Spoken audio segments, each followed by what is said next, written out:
2 days away now, or 48 hours, shall we say? Not long, and it's all going to happen, isn't it?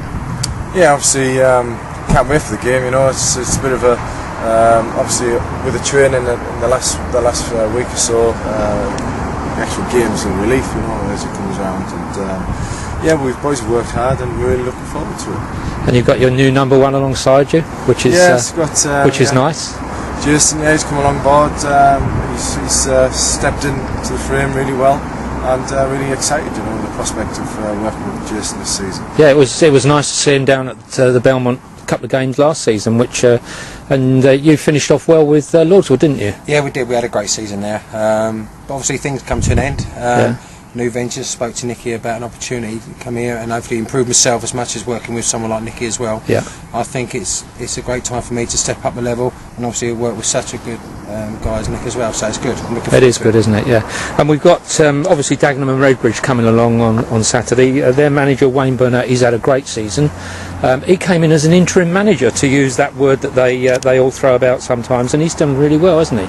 Yeah, he has, and with me being with Gillingham the last few years on the coaching front, I got to know him even better than what I did, obviously, through playing. And he's a real hard-working lad. I've said in my programme notes, he's a proper lad, and he's one of me. You know what I mean?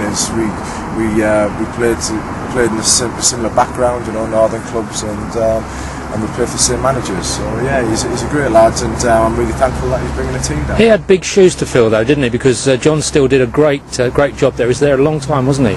He was, and like I say, you move on in football. There's no club bigger than you, and he's gone to new pastures. Gone to Luton, I believe, is he? Yeah, he's gone to Luton, another big club, you know, and he's trying to turn that club around. And but what I've said to my players is Dagenham are a great team.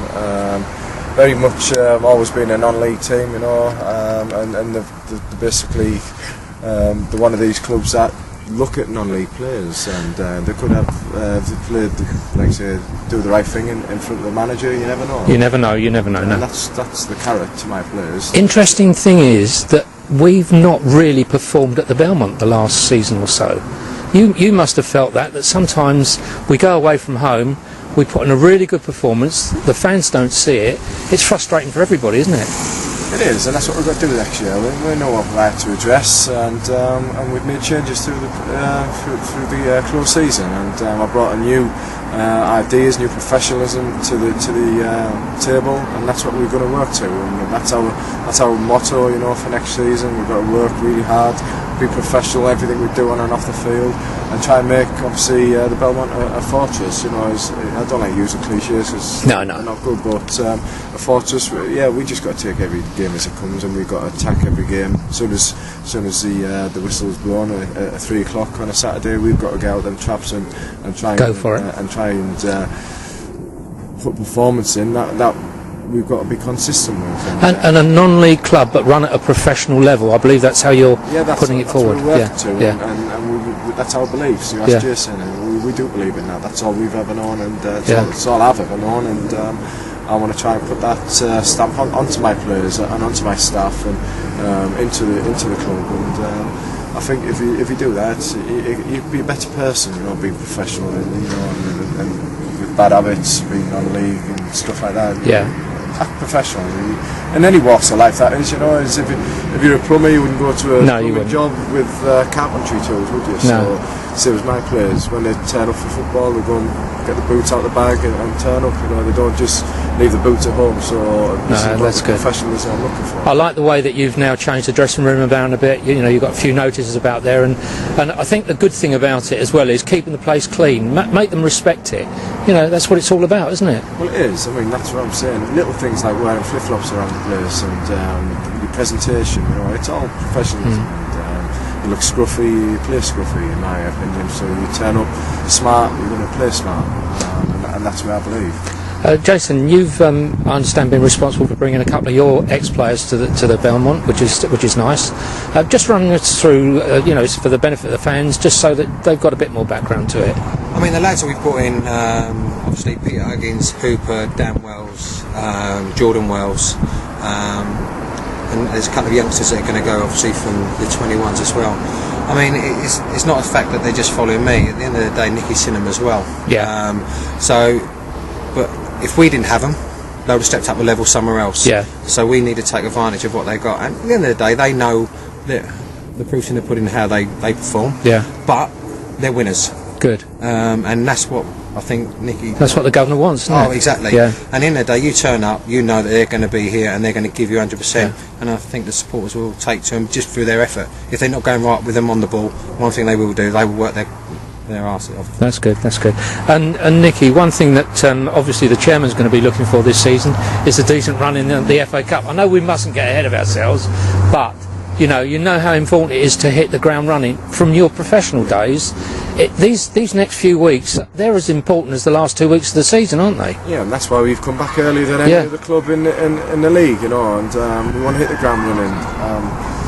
We want to try and get ahead of the game. We don't want to try and play catch up. Like I said to the boys, you know, start the season, let's get ahead of the game. Don't play catch up, because it's difficult to play catch up. Absolutely. It's not always easy, so let's get ahead of the game, let's get ahead of our point schedule. We've got some, like I say, the cup runs are vital for teams like ourselves in terms of progression and finances later on in the season. Yep. You might need to just go and get that one that's that missing gem in your team. If you have a good cup run and you go to Mr. Chairman and the board, can we have him, blah blah blah, blah blah blah. You get a good cup run, then put your arm around Gary and give him a cuddle and say, that's what happens. Yeah, it is, definitely. You know, and there's nothing better than cup runs, you know. No. Obviously the league's your bread and butter. Obviously the cup runs. Obviously Jason really nearly went into Wembley. Yeah, absolutely. You know? Yeah. So things can happen. Yeah. And it breeds confidence. You're winning games in cups as well. You know. Yeah. It all breeds confidence and gets you in good habits. Yeah, it certainly does. And just a little bit about your forwards that you've got in. You've got the two little young Smith boys, I understand. Yeah. Is it Josh and Charlie? And then you've got the lads up front that are going to do the business for you, we hope, which is and Carl. Yeah. Carl we had at the club a few years ago, but I think at the time when he joined us, Ryan, we had Ryan. Beg your pardon, I do beg his pardon, his brother. But he's a big lad, isn't he?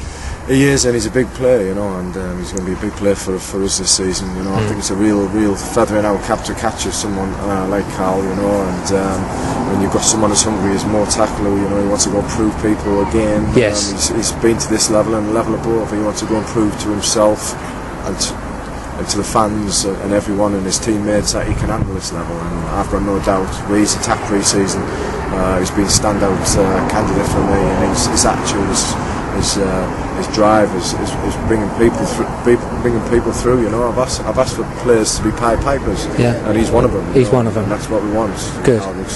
I know from the supporters' point of view that they'll be interested in a couple of players, and James Morris, I understand, still at the club. Yes. Yeah, James Morris. Yeah, was captain. And Scott Hurd. Scott Hurd, yeah, crowd favourite. Great. Big season for him. Absolutely. You know, he's one who I've got to put my arm around him, and we fell out last year in bits and pieces, but he's got a newfound professionalism. I think his attitude when he's come back, definitely one that can play to a much higher standard than what he's playing. I agree. He's just got to get his head right, and he's got to get that more the focus and the professionalism in him, because that's the only bit that's missing. You know, if he gets that in him, then the world is his oyster. Absolutely, the world is his oyster. I don't like puns. Not many, you don't. Anyway, that's a great start to the season for us, and we'll look forward to many more chats, and good luck on Saturday against Dagenham Redbridge, and have a great season, you two. Cheers, Tony. Well done.